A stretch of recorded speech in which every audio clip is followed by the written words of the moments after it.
Shalom, saudara yang terkasih dalam nama Tuhan Yesus Kristus. Senang sekali kita berjumpa kembali dalam renungan firman Tuhan. Pada hari ini kita akan mendengarkan sebuah renungan firman Tuhan yang berjudul dengan sukacita. Sebelum kita memulai perenungan firman Tuhan hari ini, mari kita berdoa. Tuhan Yesus, kami bersyukur kepadamu ya Tuhan untuk kasih-Mu yang senantiasa menyertai kami, untuk kekuatan yang Kau berikan untuk kami menjalani kehidupan kami ya Tuhan. Biarlah sukacita akan selalu ada dalam kehidupan kami ya Tuhan. Terima kasih Bapa, terima kasih Yesus, kami siap untuk mendengarkan firman-Mu. Biarlah buka telinga hati kami untuk dapat mendengarkan suara-Mu ya Tuhan. Di dalam nama Tuhan Yesus Kristus kami telah berdoa dan mengucap syukur. Amin. Untuk mendasari firman Tuhan pada hari ini, saya akan membacakan satu ayat firman Tuhan yang terambil dari kitab Wahyu pasal 21. Saya akan bacakan ayat yang keempat. Demikian bunyi firman Tuhan. Dan Ia akan menghapus segala air mata dari mata mereka, dan maut tidak akan ada lagi. Tidak akan ada lagi perkabungan, atau ratap tangis, atau duka cita, sebab segala sesuatu yang lama itu telah berlalu. Amin. Sukacita. Bulan Desember adalah bulan yang penuh sukacita, karena kita sebagai anak-anak Tuhan merayakan kelahiran Tuhan Yesus yang datang ke dunia untuk menyelamatkan kita dari dosa kita. Ini adalah kasih karunia yang terbesar dari Allah yang mengaruniakan anaknya yang tunggal untuk kita dapat menerima keselamatan daripadanya. Lagu-lagu Natal pada saat ini akan membuat kita percaya bahwa ini adalah musim atau bulan yang menggembirakan bagi setiap umat manusia. Tapi dalam musim yang menggembirakan ini tidak semua orang bisa merasakan. Tidak semua dari kita bisa memiliki sesuatu yang menggembirakan. Dan tak seorang pun yang bisa bahagia sepanjang waktu.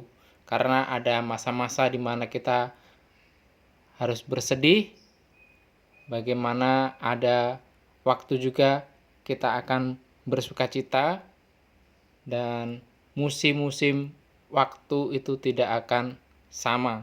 Ada saatnya bersedih, ada saatnya bahagia. Karena hal tersebut kita wajib bersyukur kepada Tuhan. Meskipun kebahagiaan datang dan pergi berdasarkan apa yang telah terjadi dalam hidup kita, kita selalu bisa memiliki sukacita tersebut. Kebahagiaan dan sukacita sering digunakan secara bergantian dalam budaya kita, tapi keduanya tidak bisa sama, tidak bisa dilakukan secara bersamaan. Saat kita sedih, kita tidak akan bisa bergembira, walaupun Tuhan juga sudah berbicara dalam firman-Nya, senantiasalah bersukacita dalam segala hal.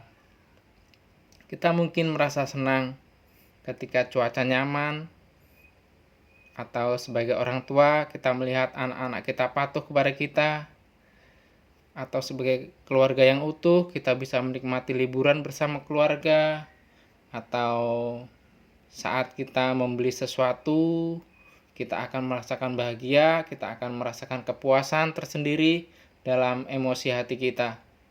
Tingkat emosi permukaan itu adalah kebahagiaan.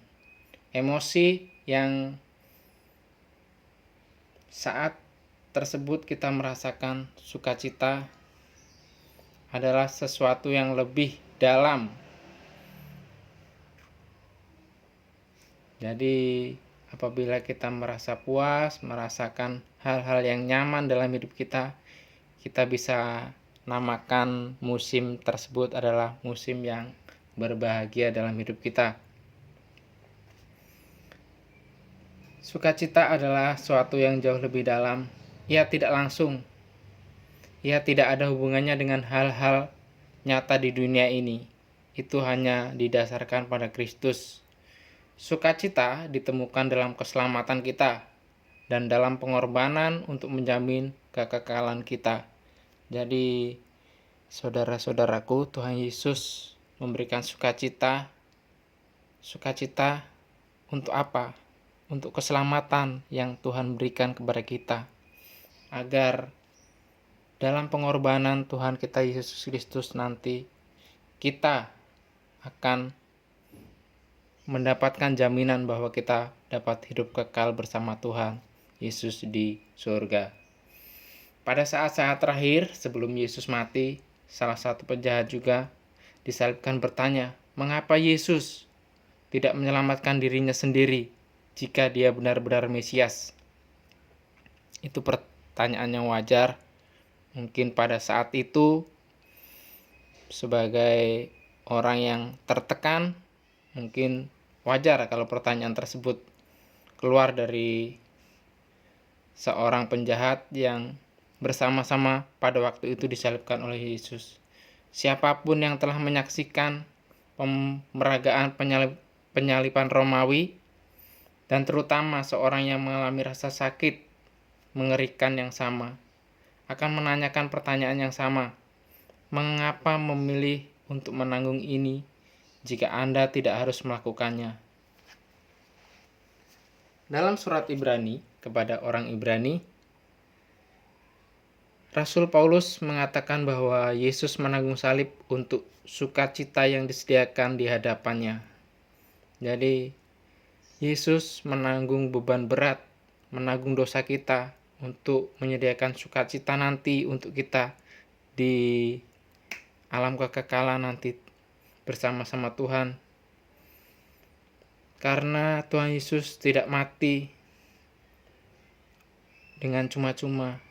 Tuhan Yesus mati adalah untuk memberikan rasa sukacita kepada kita setelah nanti kita bersama-sama Bapa di surga.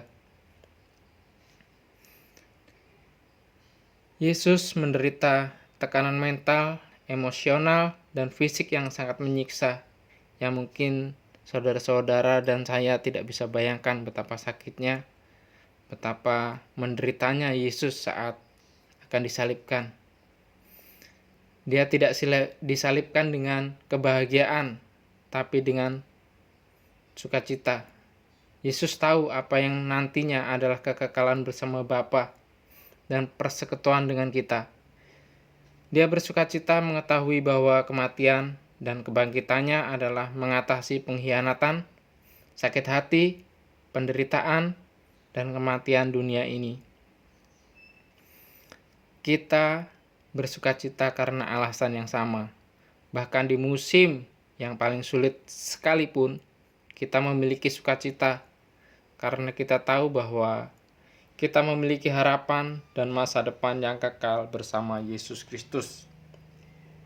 Seperti yang Yesus tunjukkan kepada kita, memiliki sukacita bukan berarti kita tidak akan pernah mengalami penderitaan. Kita tidak akan mengalami kesedihan. Begitu sering dalam kehidupan ini, suka dan duka hidup berdampingan. Mungkin bisa datang bersamaan. Namun sebagai pengikut Kristus, kita dapat melihat melampaui penderitaan kepada apa yang telah dijanjikan kepada kita, dan mengetahui bahwa Tuhan memiliki lebih banyak untuk kita. Suatu hari kita akan dipersatukan kembali dengan Dia di tempat di mana yang tidak ada lagi kesedihan, tidak ada lagi tangisan, tidak ada lagi penderitaan, yaitu dalam hidup yang kekal bersama Tuhan. Mungkin musim liburan ini ada sanak saudara yang mengalami sakit, Anda berada di tengah kesulitan keuangan, atau Anda sedang berjuang dengan diagnosis yang menakutkan dalam hidup Anda. Mungkin Anda hanya merasa sulit untuk bahagia. Tidak peduli apa yang Anda alami di musim Natal ini, ketahuilah bahwa Tuhan kita mengerti apa yang kita rasakan. Dia melihat Anda, Dia mengasihi Anda, dan tidak akan pernah meninggalkan Anda sendirian dalam penderitaan Anda. Bahkan di tengah-tengah kesedihan, Anda masih memiliki sukacita karena kekekalan yang akan dijanjikan, dan yang pasti janjinya Tuhan adalah janji yang benar, janji yang patut kita tunggu untuk digenapi dalam hidup kita. Terima kasih, demikian renungan firman Tuhan hari ini, kiranya bisa menjadi kekuatan bagi kehidupan kita bersama, menjadi jalan keluar untuk kita merasakan sukacita Natal pada bulan ini. Pada musim ini kita bisa merasakan sukacita Natal secara bersama-sama. Terima kasih, Tuhan Yesus memberkati. Sampai jumpa di renungan firman Tuhan yang selanjutnya. Mari kita berdoa. Tuhan Yesus, terima kasih untuk kasih-Mu yang sudah memberikan apa yang Tuhan janjikan kepada kami semua, bahwa hidup kekal dalam sukacita bersama Engkau akan kami terima setelah kami melewati masa-masa hidup di dunia ini, ya Tuhan. Kami percaya Tuhan yang memberi kekuatan dalam hidup kami. Biarlah kami dapat merasakan sukacita Natal bersama Engkau, ya Tuhan. Hanya Engkau yang memegang segala musim hidup kami. Terima kasih Bapa, terima kasih Yesus. Kami menyerahkan kehidupan kami selanjutnya ke dalam tangan kuasa-Mu. Di dalam nama Tuhan Yesus Kristus kami telah berdoa dan mengucap syukur. Haleluya. Amin.